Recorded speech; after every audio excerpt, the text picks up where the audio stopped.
What is up, everyone? You know, there actually is a lot of crazy stuff that's been going on this past week, but I want to go ahead and just take this time to talk about Will Smith. I mean, Will Smith has kind of been, his book, by the way, has just been kind of a tell-all. He's been sort of, like letting people know a lot of things about his life in ridiculously intimate detail. As a matter of fact, the entire Smith family have been kind of doing this lately, and I'm just really getting sick and tired of people thinking that that's not okay. Look, as far back as I can remember, Will Smith has always been famous. I grew up in the 90s. The Fresh Prince of Bel-Air was at its peak. I think it was just starting, or it was either just starting or it was at its peak. It was a ridiculously good show. And not only that, but you had to take into consideration that Will Smith himself was a rapper before this. So he was a rapper who made his own show and ultimately just created his own avenue to become as successful as he is. And he's been successful for a long time. There's two factors I go on when you talk about like being rich. I go by two factors. One, how much money they are perceived to have, and two, how long they have had that money for. You know what I'm saying? So to be able to say for this guy he's had X and O amount of money for X and O amount of years is just nothing short of ridiculous. But I also know that like rich people are ridiculously out of touch with everything.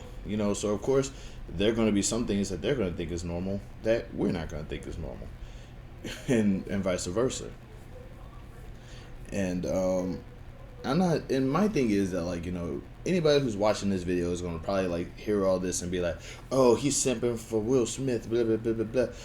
If there's one thing I know in my life is that I will probably never meet Will Smith in my lifetime, nor am I requesting it. I mean, I'm not saying please Will Smith be my friend, although. Can you imagine how cool it would be to be Will Smith's friend? Just be able to hang out with the guy. The dude probably has like about 40 houses or something. It's like you could probably just live in one rent free and he'll just be like, it's cool though. It would be cool to be his friend, but I'm not really asking for it. But I am asking for people to understand specifically that like this is a dude who kind of kept his personal life a little private. There's a lot about Will Smith that we don't know. So it's like, for him to just be able to kind of just let us in, it's nothing short of just, like, in my opinion, it's something that should be appreciated because rich people hide from poor people, figuratively and almost literally. So, that is definitely something that that's something I feel kind of thankful for. I didn't buy the book yet. I'm poor, okay? I'll wait for the ebook to come out like what I did with Trevor Noah. She understands. But like there is another thing about this that I kind of felt like people are really kind of ignoring is there was a meme going around for a long time that people were saying, the reason why people are making fun of Jordan and Will Smith crying is because they take, they don't take male mental health as seriously as they take women's mental health. And that resonated with me a little bit because of the fact that people don't. Men go through a lot of things. We go through a lot of, like, when I was speaking for myself specifically, when I was growing up, I was taught to be a man meant you had to be loud, buff, have a mustache, look good shirtless, and be ridiculously violent. And not only be ridiculously violent, but you had to win fights. You know what I'm saying? So it's like, this is what being a man was to me. This is the images that was thrown at me as a kid. I couldn't ask anybody what being a man was because they say, oh, you don't, if you don't know, then you probably don't need to know. Stuff like that, Growing up black means that everything is a secret. The CIA would literally do so much better if it had my people in it. That a lot of stuff just wouldn't get leaked because nobody would want to answer questions. Hey, how's your day going? Well, that's none of your business. Seriously. But, taking it back a little bit, yeah, Will Smith actually telling us this stuff about himself, it just really, for me anyway, it makes me understand specifically that, first off, he's imperfect. I don't think people understand specifically how ridiculously high up on the ladder poor people put rich people on. Like, the stuff that people are doing with Donald Trump, other people would do with most any other celebrity. It's ridiculous because we put them in this high pedestal and we make them seem like they're perfect and they're incapable of messing up, or if they do mess up, it's not that big of a deal because it's them. You know what I'm saying? Like if a poor person makes this mistake, it's grandiose. It's a life destroyer. But if a rich person does it, I mean they're rich and they're successful and we like them. So it does kind of help to sort of see, that he is being like transparent and vulnerable with us, and basically granted he has the luxury of being able to tell us these things while he's ridiculously rich, famous, successful, yada yada yada, and it does it speak volumes to me. Also, while I'm talking about Will Smith, I don't think that Jada cheated, and I really kind of hate this whole stupid joke. Oh, Jada cheated on Will, and Will is still staying with her, but he's miserable. Please divorce her.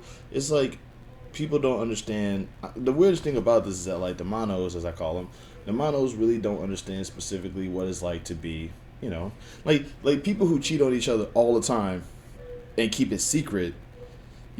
Are upset that Jada basically said that she was with this guy while they were on a break, and it's weird because actual cheaters are shaming her for this. It's just I don't know. Like maybe that's not my place to talk about. I don't know, but like I know for a fact that I can't shame Jada Pinkett-Smith because first off, if I ever wanted to shame or disrespect or down talk any celebrity, I would like to be able to do it straight to their face instead of like online. You know what I'm saying? Like I would like to be able to. I did not agree with that. But it's really hard to do that because once again, rich people hide from poor people, and I'm as poor as they come. But getting back to mental health though, I really do feel like we don't talk about men's mental health enough. We don't talk about what goes on in a man's head because like everybody just assume, oh my God, it's just sex and beer, and it's like no, it's not. It's a lot of stuff that goes on. There's a lot of stuff that kind of we're given in the most awkward of ways to basically try to determine how life goes for us. Like depending on where you're from, you're taught that men are the providers and also and I hate to use this word, the predators in a dating field. Men have to, go out and try to get the girl and, rawr, it's like it's weird, man. Like a lot of stuff that's given to men or given to boys rather, given to teenagers even, like teenage males is ridiculously stupid. It's like I said, I'm speaking for myself again, but like I remember, a lot of stuff that was dedicated to like me as a teenager. A lot of stuff that was directed to me was have sex as quickly as possible, get married as soon as possible. Everything's gonna turn out fine as long as you have a car and a lot of money. It was stuff like this. And so and it's like so when you grow up and growing up and I wasn't getting the girl that I wanted and I didn't have a car for a long time, I didn't have the money that I needed, and I couldn't have sex as often as I liked and things like that. I felt like something was wrong with me. I felt like I was damaged. So it's just like so it's really weird to. And it felt weird because I couldn't talk about this sort of stuff because other guys would probably be like, oh, shut up, you big crybaby, you big wimp, blah, blah, blah, blah, blah. And I feel like that's kind of one of the reasons why I sympathize, or rather I empathize or whatever, or I feel like I resonate a little bit, or at least appreciate what Will Smith is doing, because he's basically saying, I had problems, stuff was going wrong, please read my book. But yeah, I do feel like as men though, we do need to start talking about our issues. We do need to kind of speak to each other. We need to be a little bit more open with one another because of the fact that this whole being tough thing, for me, it just sounds like code for be loud and annoying and assume that everybody likes it. That's not the case. The toughest person I ever seen, I can't even think of the toughest person I've ever seen. Because, like I say, I equate being tough with being loud and annoying. And it's like, why would I want to hang out with a loud and annoying person for? I would much rather hang out with a person who's not loud and annoying, because at least that person is trustworthy. Wow, I got this going on over here.